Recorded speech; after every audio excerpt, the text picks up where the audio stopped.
Good evening from the Thomas and Mack Center at the University of Nevada, Las Vegas. I'm Chris Wallace of Fox News, and I welcome you to the third and final of the 2016 presidential debates between Secretary of State Hillary Clinton and Donald J. Trump. This debate is sponsored by the Commission on Presidential Debates. The commission has designed the format, 6 roughly 15-minute segments with 2-minute answers to the first question, then open discussion for the rest of each segment. Both campaigns have agreed to those rules. For the record, I decided the topics and the questions in each topic. None of those questions has been shared with the commission or the 2 candidates. The audience here in the hall has promised to remain silent. No cheers, boos, or other interruptions so we and you can focus on what the candidates have to say. No noise except right now, as we welcome the Democratic nominee for president, Secretary Clinton, and the Republican nominee for president, Mr. Trump.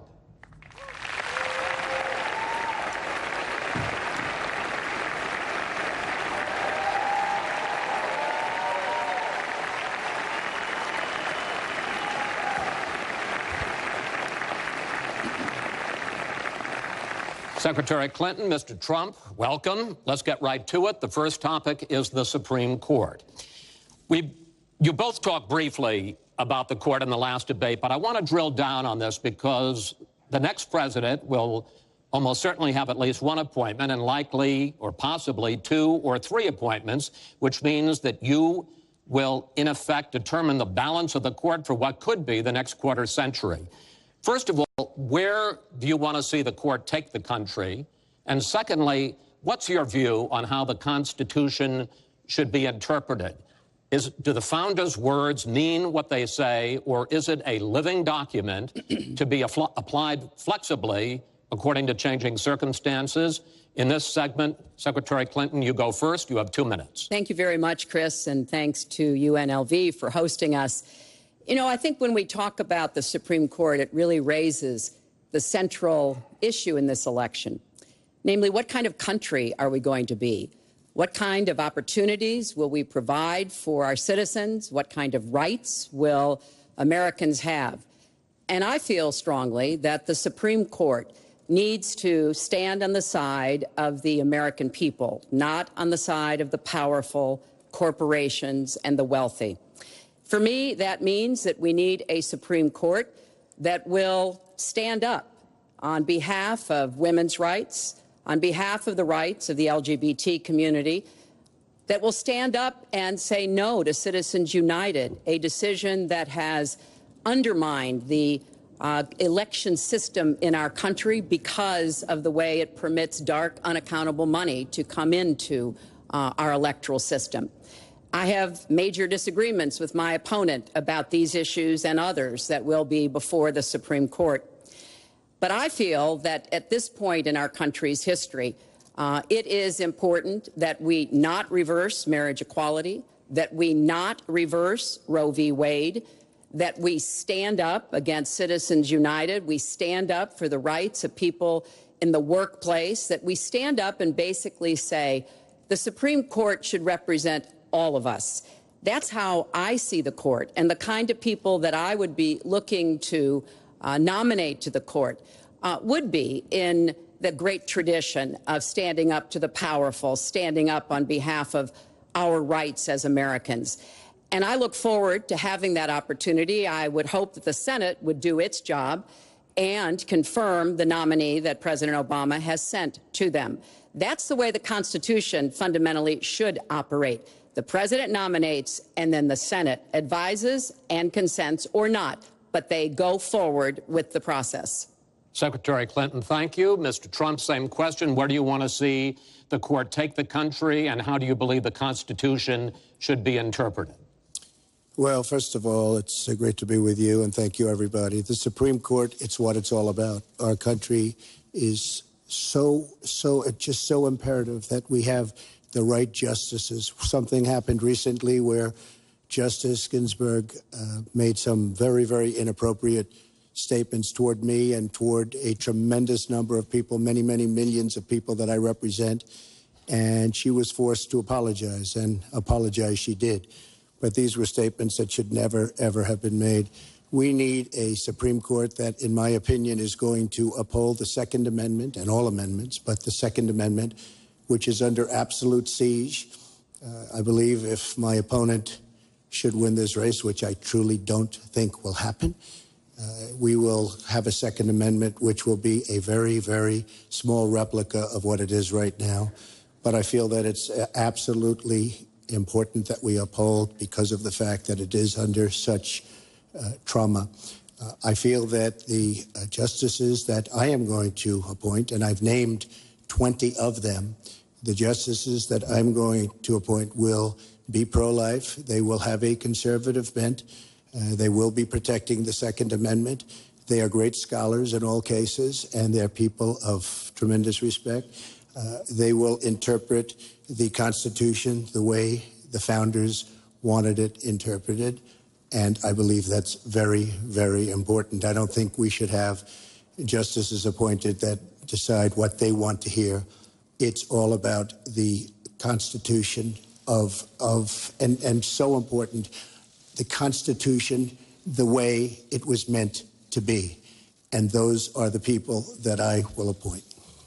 Mr. Trump, thank you. We now have about 10 minutes for an open discussion. I want to focus on two issues that, in fact, by the justices that you name, could end up changing the existing law of the land. First is one that you mentioned, Mr. Trump, and that is guns. Secretary Clinton, you said last year, and let me quote, "The Supreme Court is wrong on the Second Amendment." And now, in fact, in the 2008 Heller case, the court ruled that there is a constitutional right to bear arms, but a right that is reasonably limited. Those were the words of the judge, Antonin Scalia, who wrote the decision. What's wrong with that? Well, first of all, I support the Second Amendment. I lived in Arkansas for 18 wonderful years. I represented upstate New York. I understand and respect the tradition of gun ownership. It goes back to the founding of our country. But I also believe that there can be and must be reasonable regulation. Because I support the Second Amendment doesn't mean that I want people who shouldn't have guns to be able to threaten you, kill you or members of your family.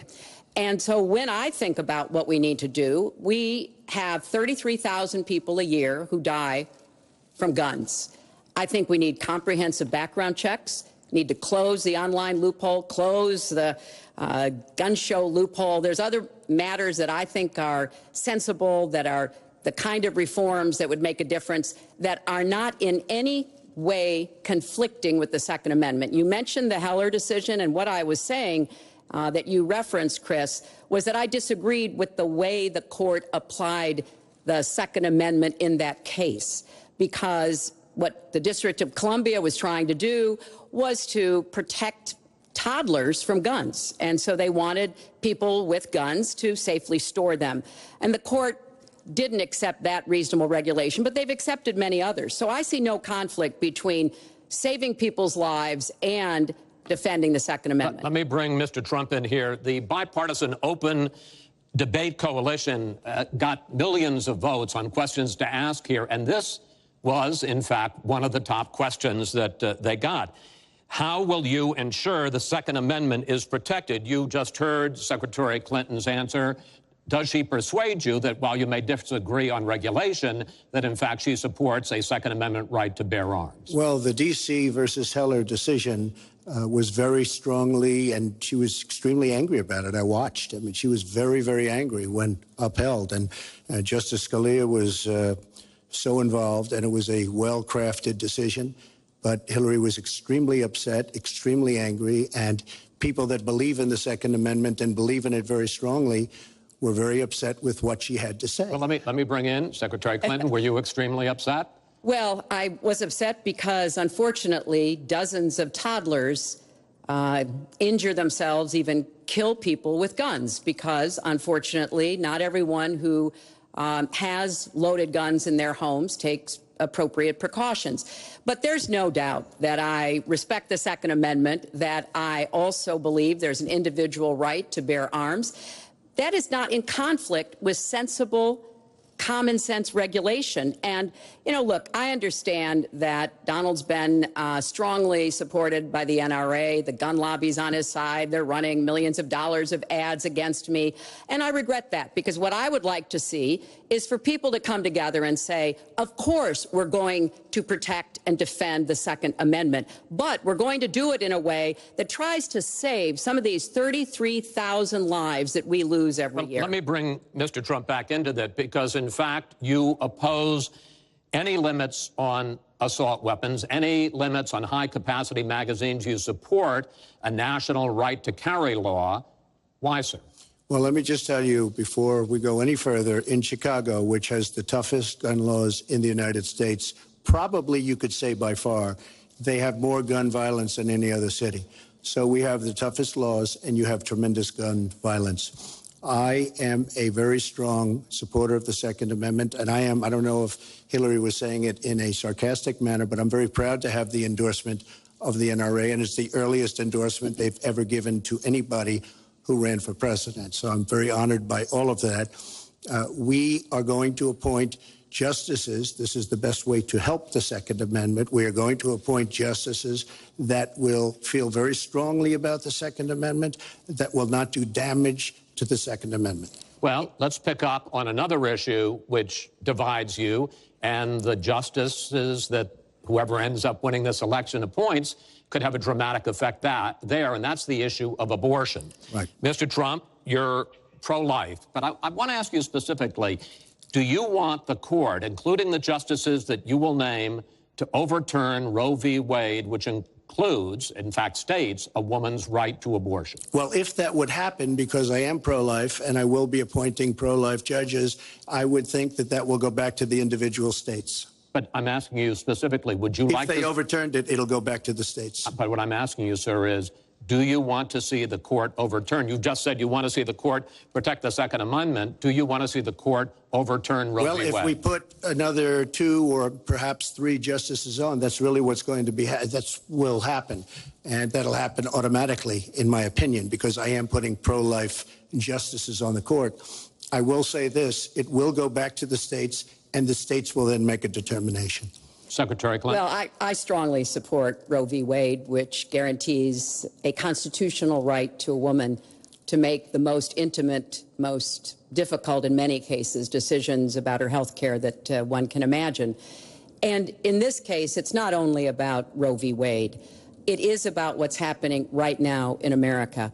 So many states are putting very stringent regulations on women that block them from exercising that choice, to the extent that they are defunding Planned Parenthood, which, of course, provides all kinds of cancer screenings and other benefits for women in our country.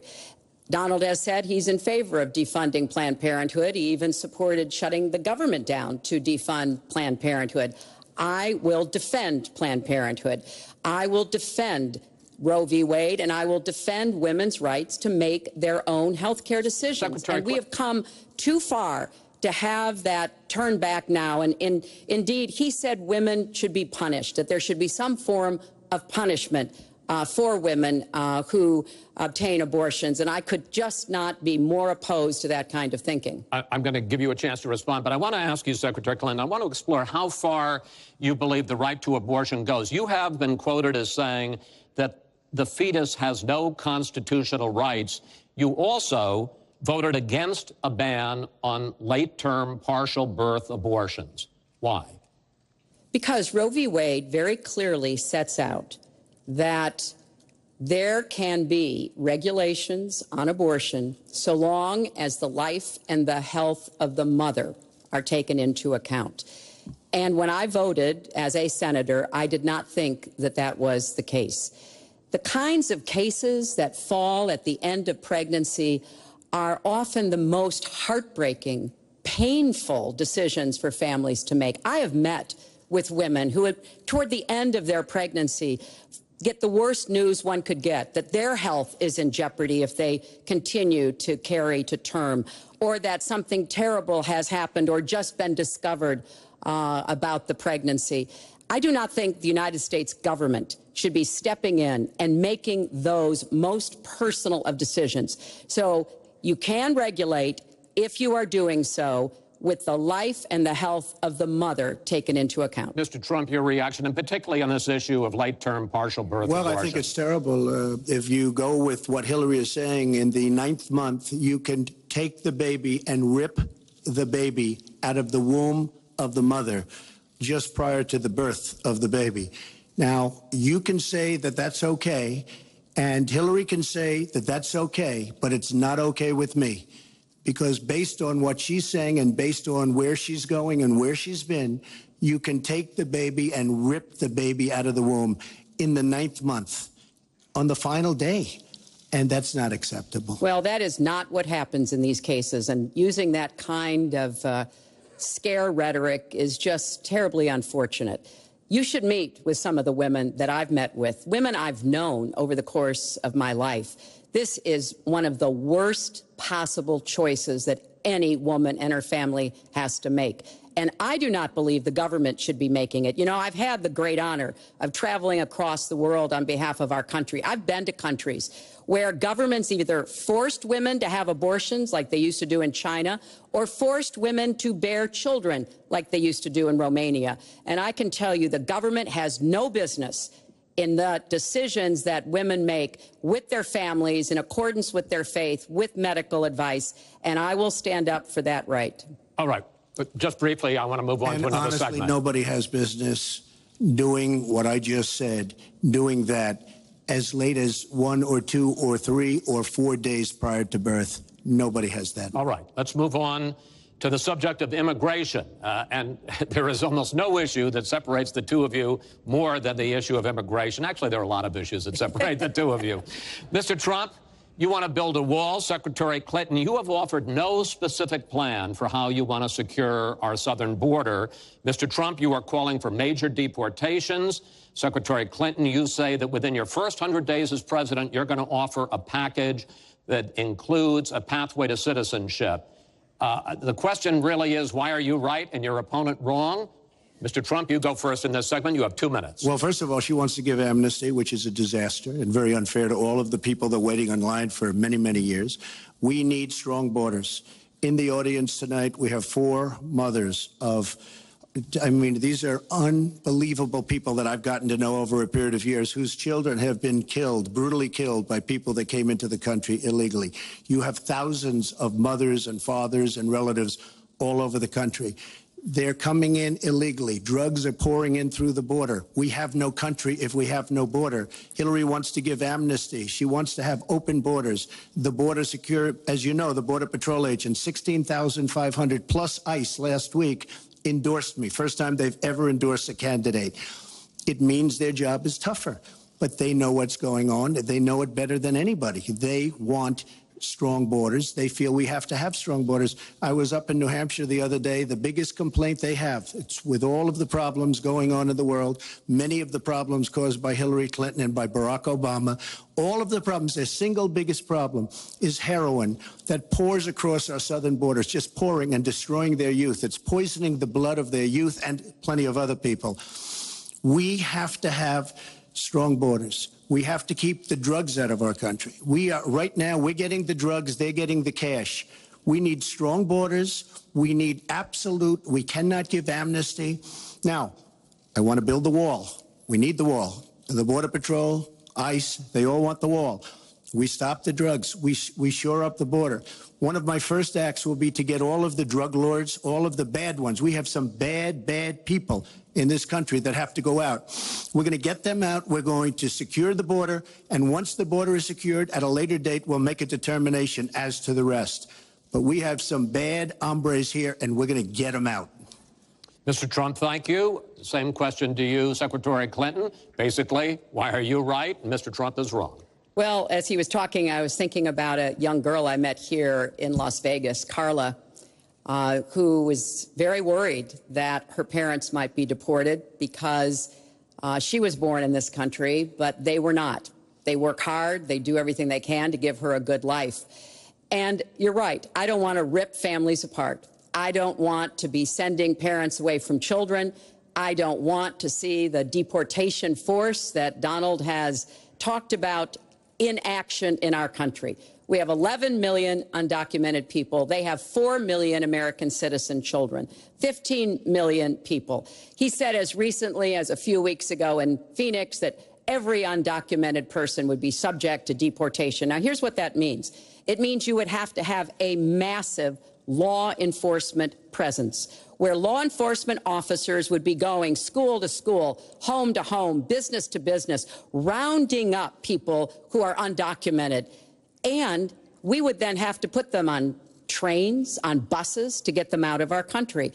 I think that is an idea that is not in keeping with who we are as a nation. I think it's an idea that would rip our country apart. I have been for border security for years. I voted for border security in the United States Senate. And my comprehensive immigration reform plan, of course, includes border security. But I want to put our resources where I think they're most needed, getting rid of any violent person, anybody who should be deported, we should deport them. When it comes to the wall that Donald talks about building, he went to Mexico, he had a meeting with the Mexican president, didn't even raise it, he choked, and then got into a Twitter war because the Mexican president said, we're not paying for that wall. So I think we are both a nation of immigrants and we are a nation of laws, and that we can act accordingly. And that's why I'm introducing comprehensive immigration reform within the first 100 days with a path to citizenship. Thank you, Secretary Clinton. I want to follow up. I think I should respond to them. First of all, I had a very good meeting with the president of Mexico, very nice man. We will be doing very much better with Mexico on trade deals, believe me. The NAFTA deal signed by her husband is one of the worst deals ever made of any kind, signed by anybody. It's a disaster. Hillary Clinton wanted the wall. Hillary Clinton fought for the wall in 2006 or thereabouts. Now, she never gets anything done, so naturally the wall wasn't built. But Hillary Clinton wanted the wall. Well, we are a country of laws. And by the way, no, wait. I'd like to hear from. I'd like to hear from Secretary Clinton. I voted for border security, and there are some limited places where that was appropriate. There also is necessarily going to be new technology and how best to deploy that. But it is clear when you look at what Donald has been proposing. He started his campaign bashing immigrants, calling Mexican immigrants rapists and criminals and drug dealers, that he has a very different view about what we should do to deal with immigrants. Now, what I am also arguing is that bringing undocumented immigrants out from the shadows, putting them into the formal economy will be good, because then employers can't exploit them and undercut Americans' wages. And Donald knows a lot about this. He used undocumented labor to build the Trump Tower. He underpaid undocumented workers, and when they complained, he basically said what a lot of employers do. You complain, I'll get you deported. I want to get everybody out of the shadows, get the economy working, and not let employers like Donald exploit undocumented workers, which hurts them but also hurts American workers. Mr. Trump. President Obama has moved millions of people out. Nobody knows about it. Nobody talks about it. But under Obama, millions of people have been moved out of this country. They've been deported. She doesn't want to say that, but that's what's happened. And that's what's happened big league. As far as moving these people out and moving, we either have a country or we don't. We're a country of laws. We either have a border or we don't. Now, you can come back in and you can become a citizen, but it's very unfair. We have millions of people that did it the right way. They're online, they're waiting. We're going to speed up the process, big league, because it's very inefficient. But they're online and they're waiting to become citizens. Very unfair that somebody runs across the border, becomes a citizen. Under her plan, you have open borders. You would have a disaster on trade, and you will have a disaster with your open borders. But what she doesn't say is that President Obama has deported millions and millions of people just the way Secretary Clinton, I want to... We will not have open borders. Well, that is a rank mischaracterization. Secretary Clinton. We will have secure borders, but we will also have reform. And this used to be a bipartisan issue. Ronald Reagan was the last president to sign immigration reform, and George W. Bush supported it as well. Secretary Clinton, I want to clear up your position on this issue, because in a speech you gave to a Brazilian bank for which you were paid $225,000, we've learned from the WikiLeaks that you said this, and I want to quote, "My dream is a hemispheric common market with open trade and open borders." So that's the question. That's the question. Please quiet, everybody. Is that your dream, open borders? Well, if you went on to read the rest of the sentence, I was talking about energy. You know, we trade more energy with our neighbors than we trade with the rest of the world combined. And I do want us to have an electric grid, an energy system that crosses borders. I think that would be a great benefit to us. But you are very clearly quoting from WikiLeaks. And what's really important about WikiLeaks is that the Russian government has engaged in espionage against Americans. They have hacked American websites, American accounts of private people, of institutions. Then they have given that information to WikiLeaks for the purpose of putting it on the internet. This has come from the highest levels